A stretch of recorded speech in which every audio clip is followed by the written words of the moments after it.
পাশের লতাগুলোতে ঝুলছে থোকায় থোকায় আঙুর। কিছু ফল এখনো সবুজ, কিছু আবার লাল রং ধারণ করতে শুরু করেছে।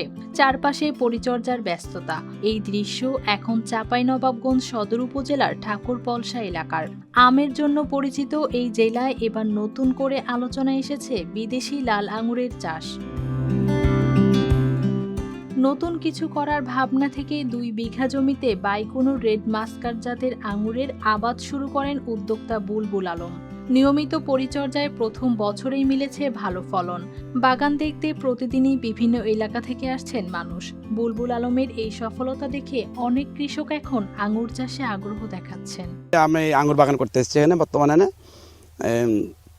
আমার আঙুর এখন গাছ আল্লাহ দেশে ভালো হয়েছে এনে আঙুর আসা শুরু করেছে। আঙুর আর মোটামুটি ধরলেন যে প্রতিটা গাছে কোনটাতে ধরছে, কোনটাতে পাকছে, কোনটাতে আবার কৃষি কর্মকর্তারা বলছেন জেলার মাটি ও আবহাওয়া আঙুর চাষের জন্য উপযোগী। তবে বড় পরিসরে যাওয়ার আগে ছোট আকারে চাষ করে অভিজ্ঞতা অর্জনের পরামর্শ দেওয়া হচ্ছে।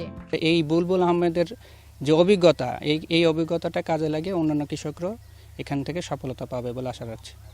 এবং আমাদের ধারণা যে আমাদের যে বরেন্দ্র এলাকায় আমাদের এই ফলটা ভালো করবে।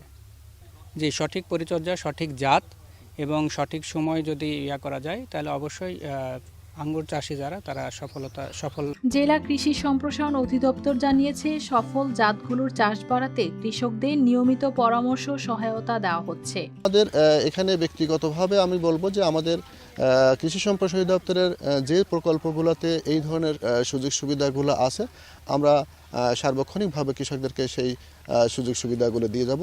আর সর্বোপরি আমাদের যে সম্প্রসারণমূলক যে সমস্ত কর্মকাণ্ড এবং তাদের মধ্যে পরামর্শমূলক কর্মকাণ্ড সেটা আমরা সবসময় তাদের পাশে থেকে এটা দিয়ে যাব। আমের জন্য পরিচিত চাঁপাইনবাবগঞ্জে এবার বিদেশি লাল আঙুরের সফল চাষ কৃষিতে খুলে দিয়েছে নতুন সম্ভাবনার দুয়ার।